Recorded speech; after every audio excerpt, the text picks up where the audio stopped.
Today I'm making a video about stress talk. So did you know that stress is actually a very healthy thing? I know that sounds a bit strange. I know, especially if you're watching this video to try and get rid of your stress, as it may be determining the course of your life at the moment. It sounds really weird. And I say at the moment because there are ways to get it under control. You will never ever get rid of stress completely. And that's most likely a good thing, as stress is there for a reason. Hence what I said at the start about stress being a natural and up to a certain extent also a healthy thing that's part of everyone's day's life. I'll try and explain this to you.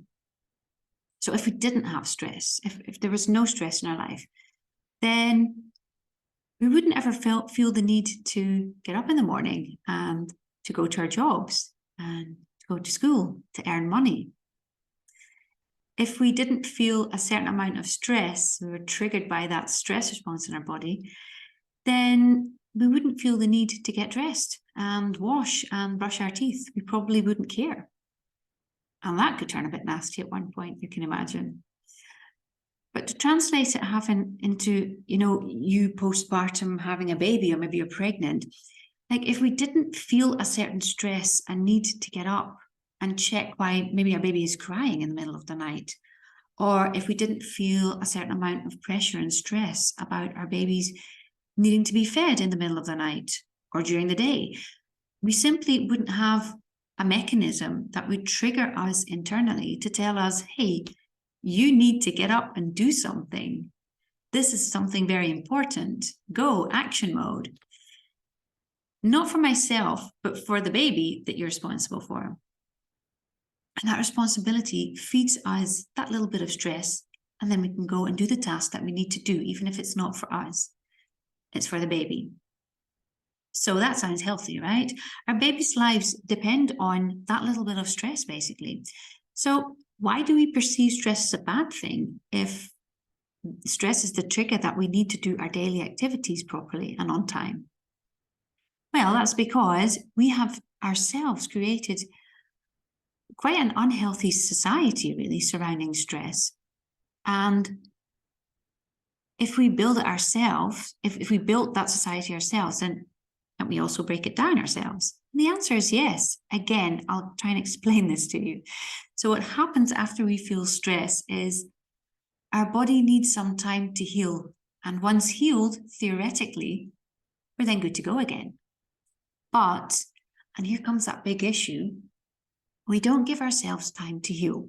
We don't give ourselves time to recover after we've had a bit too much stress. After you've been through a bit of a rough and stressful patch, your mind and your body, they've been affected and they need to come back down from that stressful event to a normal level. So for example, you've just had a baby. Well, that's stressful for your body as well as your mind. I think we can all agree on that. So it's night time for your body to recover and to heal, and for your mind to come to grips with this new situation that you're in. And what do we tend to do? I'm not saying we all do it, but what do we tend to do? What we'll do is we'll go online. We'll tell the whole world. We'll post millions of pictures. We'll throw parties to celebrate our newborn coming into the world. We don't say no to all the visitors that want to come and admire our little beautiful baby bundle of joy. We need to keep our house tidy, for them to come in. We need to get our hair and our nails done because we need to look good. We need to go shopping. We need to take care of our kids. We need to go back to our jobs at one point. We need to think about finances because we need to buy all the most beautiful and useful gadgets and clothes for our kids because, we were told this by our best friends, so might as well go and buy it. We need to listen to advice from lots of different people that are spouting at us online, offline. And, I could go on for probably another half hour about this. I think you get the picture. There's so many things coming at us, so many things that we feel the need we have to do. So when are we taking that downtime to recover from all these triggers, from all these stressful little events, or maybe one big stressful event? Basically, we're not. So what are we doing? we're standing at this big buffet of all other stressful triggers, and we're heaping our plates full of extra stress, a little more, with absolutely no intention of taking a moment to recover from each and every stressful event.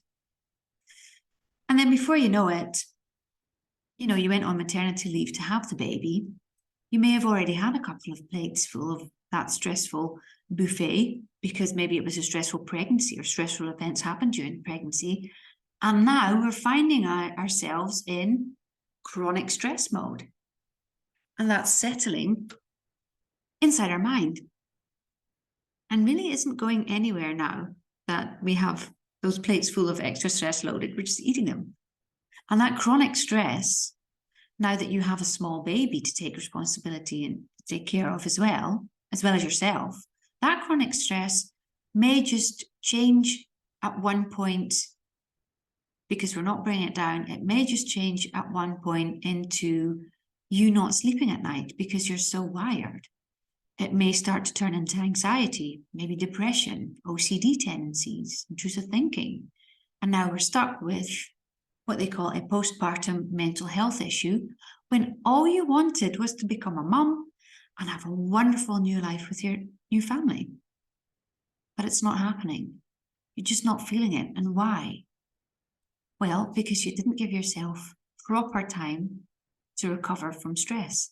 Small amounts of stress, big amounts of stress. The society we live in just won't give us a break. And now your life's pleasure and fun and happiness is being determined by it. Had we realized that all these triggers that we were willingly receiving, because I'm not saying that some of them are not nice triggers, but we're willingly receiving them. If we'd realized that we were pushing, that these triggers were pushing us towards mental health decline, would we have done it differently? Would we have put down our phones for a while, not scrolled through all these colorful, beautiful, but highly addictive and triggering pictures that are, keeping our brains on fire all the time and that are disabling us from switching off for a while? The fast society that we live in is basically a continuous stimulant. There's so many choices and options, and there's so little time. We want to be everywhere. We want to know everything. We want to be part of everything. We want to hear and feel and taste everything that's available to us. But we don't stop long enough to realize that we also need moments of recovery for our brains. They're simply not built to be stimulated 24/7. It's just too much for our brain to handle. And we keep going back and we keep going on until we're so wired and so wound up that we don't remember how to let go anymore. Just given birth to a baby, but all we want to do is get to the gym as soon as possible to get some peace and quiet away from the baby and to start working on our bodies again. Is that the best idea for recovery? Being confronted with loud music at the gym and lots of different bodies that may trigger us into feeling motivated to push harder at the gym. But isn't the reality that motivation is really, at the end of the day, deflation when it doesn't turn into a result fast enough? And again, we weren't fully recovered in the first place. And now instead of motivation, it's turning into a nasty inkling of dissatisfaction, maybe insecurity, and I think you get the picture here, and I don't have to tell you what a detrimental effect that could have on one's postpartum mental health, or anyone's mental health for that matter. And don't get me started on all the opinions and all that advice. It's constantly being fired at us. We can't even go to the supermarket without being confronted with, high prices, beautiful logos, lots of colors, lots of overpriced products that promise us big things and spout restless colors at us. And I'll stop my rant for now, because I don't want to switch off, because I'm overstimulating your already exhausted brains now. But especially when I'm about to reveal that the very simplest and easiest and best way to recover from stressful events, and I'll tell you what it is, because at the end of the day, that's what we want, right? We want to recover.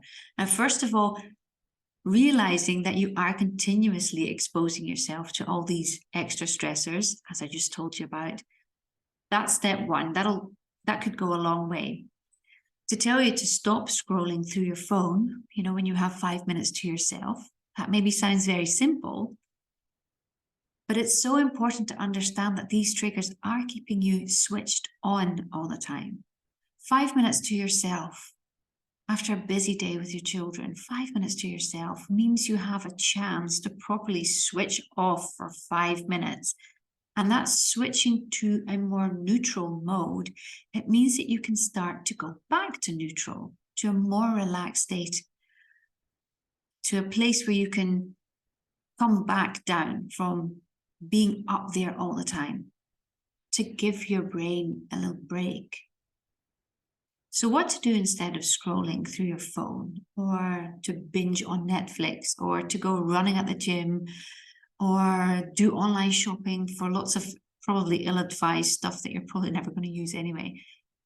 Basically, just sit back and do nothing. Stare outside for a bit. Give your oversaturated brain some well-deserved peace. Go for a walk. Try to think of as little as possible. Go and water the plants, or just watch the water splash over the leaves of the plants. And I know it sounds really simple, it even probably sounds boring, but that is exactly the point. It's allowed to be boring. Bore your brain so it can come down from overstimulation, and then that will slowly give it the best chance to reset itself to a better position. And that way you will be able to start dealing with situations afresh. Meditating or journaling, all these things, they can help too. I'm not saying that they're bad things to do. And since each and every one of us is unique, you will feel that one thing helps you perfectly, where your next door neighbor can have a very different experience. But do remember that when it comes to things like meditating, journaling, for me personally, that put pressure on me, because I felt that I wasn't doing it right. And watching the plants grow, or just staring at the leaves of the trees blowing in the wind, nothing can go wrong there. And that's also probably a form of doing meditation. It's just worded differently. So just stare at them. Call it meditating if you like, as long as it's all done without pressure. Just nothing. Let it be boring for a bit. Who cares?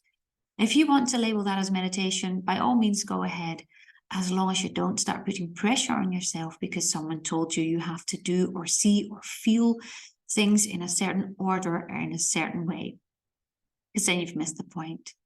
Really, it's about going back to basics. Like olden times when a new mum, she wasn't even allowed to walk a week after giving birth. A whole community pulled together to help. Where the mum, she didn't have to work, she didn't have to do anything. So her brain didn't become overstimulated so easily. It's basically back to nature, where the sun and the moon decide on what times people get up or go down to sleep, instead of all that manufactured sleep or all the manufactured lights that we continuously feed ourselves with, and that probably keep us from sleeping. Where the seasons basically dominated what foods we ate, when we slept, when we did lots of things. Going out for a walk, just let your senses absorb what comes at them. The wind, the rain, the sun, smells of plants and trees and flowers. That can really be medicinal for your overstressed and your overstimulated brain. And again, I know it sounds boring because society dictates that everything needs to be fast and flashy, noisy. But you became a mum, you gifted yourself a new role in life. But trying to squeeze into your old life without willing to let go of some of the things that overstimulate you, that's something that can prove itself to be a bit of a challenge. So again, my advice would be slow down, get rid of some of these triggers and things that so super overstimulate your brain. Go for that walk, stare at these trees, count the bees or the butterflies in your garden, water your plants, give yourself basically permission to switch off and to see what it can do for your stress levels. Get these stress levels back to normal, healthy patterns. And it's probably not very easy, especially at the start, because, you need time to get used to new things and new ways of thinking, but it could really prove to be a lifesaver when it comes to the quality of your life, and especially the quality of your mental health. I hope that helps. Take care.